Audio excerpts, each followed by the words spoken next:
The coffee shop on 5th and Maplewood was the kind of place where nobody really talked to strangers.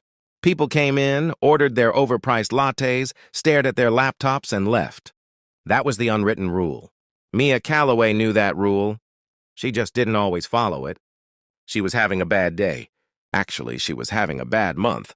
Her last relationship had ended with a text message, not even a phone call. A text, and her best friend had just announced her engagement, which meant every conversation for the next 6 months would be about flower arrangements and seating charts. Mia was 29, single, and sitting in a coffee shop on a Tuesday afternoon with nothing but a lukewarm cappuccino and a bad attitude. That's when she noticed him. He was at the corner table, the one near the window. Dark hair, slightly messy like he'd run his hands through it too many times. Strong jaw, a gray Henley that looked like it, had been washed 100 times, and fit him perfectly because of it. He had a little girl on his lap. Couldn't have been more than 4 years old, and she was coloring something, with crayons while he read. Through what looked like work documents, a highlighter tucked behind his ear. Mia watched him for a moment. He looked tired. Not the tired of someone who stayed up too late watching Netflix. The deep kind? The kind that lives in the shoulders. Her friend Dana had called her last week and said she was seeing a single dad. Mia had laughed. Good luck, she'd said. That man's emotional bandwidth is completely taken. You'll always come second. Dana had told her she was being harsh. Maybe she was. Maybe she wasn't.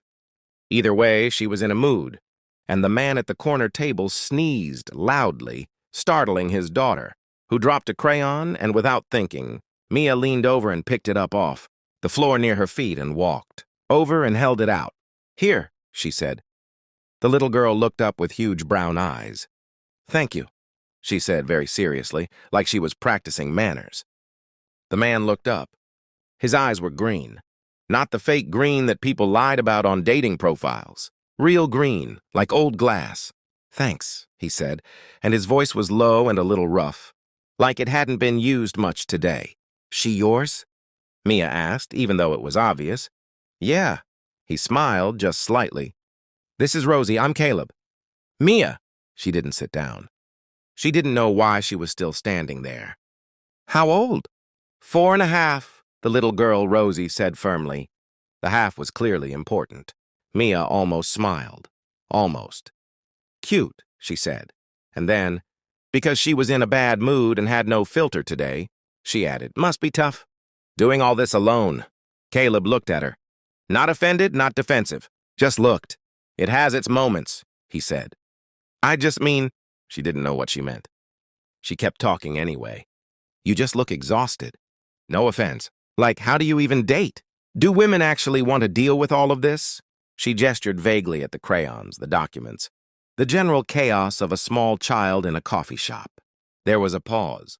Rosie was looking between them like she was watching something interesting. Caleb set down his highlighter. He leaned back in his chair just slightly, and he looked at Mia with an expression she couldn't quite read. Not angry, not hurt, something more like calm amusement. The kind that made her feel like she'd just said something that revealed more about herself than about him. You always this direct with strangers? He asked. Only when I'm having a terrible month. Fair enough. He tilted his head. To answer your question, yeah, women date me. Some of them figure out pretty quickly I'm not what they're looking for. Some of them stick around. The ones who can't handle Rosie usually show me who they are in the first 15 minutes. He paused. You're at about 12. Mia blinked. Rosie giggled. Mia felt her face get warm, which almost never happened to her. I didn't mean it like that, she said. Except she kind of had meant it like that, and they both knew it. Sit down, Caleb said, like it was a perfectly normal thing to say to someone who had just borderline insulted him. Why? Because you look like you need to talk to someone and you don't have anyone to talk to right now. And because Rosie likes you, and she's a good judge of character. He looked at his daughter. Don't you? Rosie nodded seriously and held out a purple crayon toward Mia. Mia sat down. She didn't know why. She just did. They talked for 2 hours. She found out he was an architect, that he'd been a single dad for 3 years. Since Rosie's mother left, not died, left. walked out of a marriage that she'd decided wasn't what she wanted, and moved to Portland to find herself. He said it without bitterness, which Mia found almost unsettling. She was used to men who wore their wounds like weapons. She told him about the text message breakup. He didn't say, "That's terrible," or "What a jerk," the way everyone else had. He just said, "What do you think you actually lost?" And she opened her mouth to answer and realized she didn't know. She'd been so busy being angry about how it ended that she hadn't stopped to ask whether she'd actually wanted what she'd had. "That's annoying," she told him. "What is?" "That question." He smiled. Properly this time, not just the corner of his mouth. It did something to the air around him. "Sorry." "No, you're not." "No," he agreed, "I'm not." Rosie fell asleep against his arm somewhere around the 90-minute mark. Her crayon still in her hand, mouth slightly open. Caleb shifted to accommodate her without breaking the conversation, without even looking down like it was something his body just knew how to do. Mia watched him do it. Something moved in her chest that she didn't have a name for. She left at 5:30 because she had nowhere to be but felt like she should pretend she did. At the door, she turned back. He was looking at her. She'd expected him to be looking at his phone or at Rosie or at the documents he hadn't touched in 2 hours. He was looking at her. "I'm sorry," she said, "for what I said earlier about whether women want to deal with all of this. That was unkind." "It was honest," he said. "Honest is better than kind most of the time." She nodded, pushed the door open. Cold November air hit her face. She walked half a block before she realized she hadn't given him her number. And he hadn't asked. She stood on the sidewalk for a moment. Then she kept walking. She thought about him that night. She told herself she was being ridiculous. He was a stranger.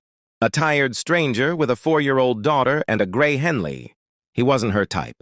Her type was men who had the time and the energy and the uncomplicated lives that she told herself she needed. By Thursday, she'd replayed the conversation 3 times. By Saturday, she went back to the coffee shop. He wasn't there. She ordered a cappuccino and sat at the corner table by the window and felt profoundly stupid. She went back the following Tuesday. Same time, 2:15 in the afternoon. She told herself it was because she liked the coffee. The coffee was not that good. He was there. Rosie saw her first and waved with both hands like Mia was someone she'd been waiting for. Caleb looked up and said, "Hi." And there was no surprise in his voice, which somehow made it worse and better at the same time. "I like this table," Mia said. "I know," he said. "I saved you the chair." It wasn't a romance, not at first. It was just Tuesdays. Then Tuesdays and Thursdays. Then one afternoon he texted her. She'd left her scarf at the table. He'd gotten her number from the barista who apparently knew her. And they texted for 3 hours about nothing and everything. And at midnight she put her phone down and stared at the ceiling and said, out loud to no one, "Oh no." She didn't know how to do this. That was the real problem. She knew how to date men who were easy, men who were available in the uncomplicated way, no histories, no responsibilities, no small humans depending on them. She'd told Dana that single dads were emotional dead ends. She'd believed it. She hadn't counted on Caleb. She hadn't counted on the way he listened, actually listened, not waiting for his turn to speak but absorbing what she said like it mattered. She hadn't counted on Rosie, drawing her a picture of you, and Daddy and me with everyone's hair the wrong color but the smiles exactly right. She hadn't counted on sitting in his kitchen one rainy Sunday afternoon while he made pasta from scratch and she tried to help and mostly got in the way and he laughed, a real laugh, open and unguarded, and in that moment she understood, finally, what she'd actually been afraid of. It wasn't that single dads couldn't please a woman. It was that a man like this could please her so thoroughly, so completely that she'd have no defense left. She told him eventually, not in a planned way. It came out sideways, the way real things usually do. They were sitting on his couch, Rosie asleep in the next room. Some movie neither of them was watching playing in the background. She'd said something about how she should go home. He'd said okay, but hadn't moved, and she hadn't moved either. "I said something terrible to you the first day we met," she said. "You said a lot of things. I was wrong. About all of it." He turned to look at her. The lamplight was doing something gentle to his face, erasing the tiredness slightly, or maybe she just didn't see it the same way anymore. "I know you were," he said. Not harshly, just simply. I was scared, she said. I think I still am. Of what? Of this. She gestured between them, at the couch and the quiet apartment and the child sleeping down the hall. Of wanting something I told myself I didn't want. Of what it means if I'm in. Because if I'm in with you, I'm in with all of it. Rosie. The chaos. The fact that you've already lived a whole life before me. And I don't know if I'm... She stopped. Caleb was quiet for a moment. Then he said, You want to know what's actually hard about being a single dad? She waited. It's not the exhaustion. It's not the logistics or the loneliness or doing every single thing alone. He looked at her steadily. The hard part is learning to trust someone enough to let them close to her. To Rosie. Because when you let someone in, it's not just your heart on the line. It's hers. Mia felt something crack open in her chest. And I've let you close, he said. I did it before I meant to. She drew you a picture. She asks about you on days we're not meeting. So I'm not standing here with nothing to lose. Mia. I'm standing here with everything to lose, and I'm still here. She looked at him for a long moment. I'm sorry I called you a single dad. Like it was something lesser, she said quietly. You're the most whole person I've ever met. He reached over and took her hand. They didn't say anything after that for a long time. They didn't have to. 6 months later, Mia was teaching Rosie how to braid hair. Badly. Both of them laughing because neither of them really knew what they were doing. When she looked up and saw Caleb in the doorway, leaning against the frame, arms crossed, watching them with an expression on his face that she'd come to recognize. It was the same expression he'd had that first Tuesday when she'd said, "Wanna bet?" Without saying the words, the quiet, certain look of a man who had known something before she did.